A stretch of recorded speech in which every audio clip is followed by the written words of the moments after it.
Humni bilisummaa Oromoo WBOn zoonii kibba baha Oromiyaa godina Arsii bahaa fi lixaa keessatti tarkaanfii ilaalessaa diina irratti fudhateen injifannoo argachuu beeksise.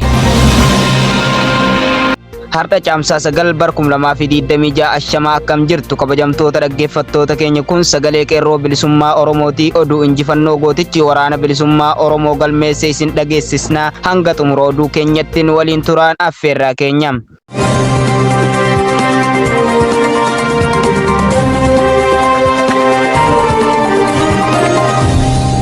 Irree fi gaachanni saba Oromoo WBOn godina Arsii bahaa aanaa Roobee keessatti caamsaa 8 bara 2026 tarkaanfii ilaalessaa loltoota mootummaa PP irratti fudhateen injifannoo boonsaa argachuu hoogganni zoonichaa beeksise. Tarkaanfii kanaan loltoonni mootummaa hedduun battalatti kan du'an yommuu ta'u kanneen madaa'anii fi baqachuun achi buuteen isaanii wallaalames hedduu ta'uu dhagahameera.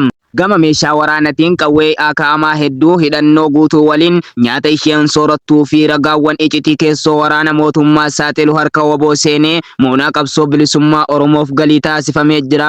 Bifuma wal fakkaatuun zoonuma kanatti godina Arsii lixaa aanaa Nageellee Arsii keessatti caamsaa 9 bara 2026 irree fi gaachanni uummataa Oromoo WBOn tarkaanfii ilaalessaa tiksee impaayera Itoophiyaa irratti fudhateen injifannoo argachuu ifoomse. Tarkaanfii kanaan loltoonni mootummaa hedduun du'aa fi madoon ciccimaan adabamuu isaanii maddeen odeeffannoo addeessaniiru.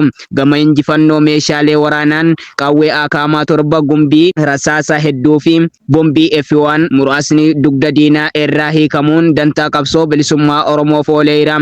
Qondaalonni waraana bilisummaa Oromoo zoonii kibba baha Oromiyaa gama isaaniin hanga walabummaan Oromiyaa mirkanaa'utti injifannoowwan bifa kanaa fakkaatu hedduu gara fuuldurattis jabinaan diina irratti akka fudhatamuu danda'u himaniiru. Uummanni Oromoo ona Roobee fi ona Nageellee Arsii keessa jiraatan injifannoo argame kanatti gammachuun simatanii hanga kaayyoon galma gahutti waan dandeenyu WBO cinaa ni dhaabbanna jechuun yaada isaanii ibsaniiru. Injifannoon kan uummata Oromooti.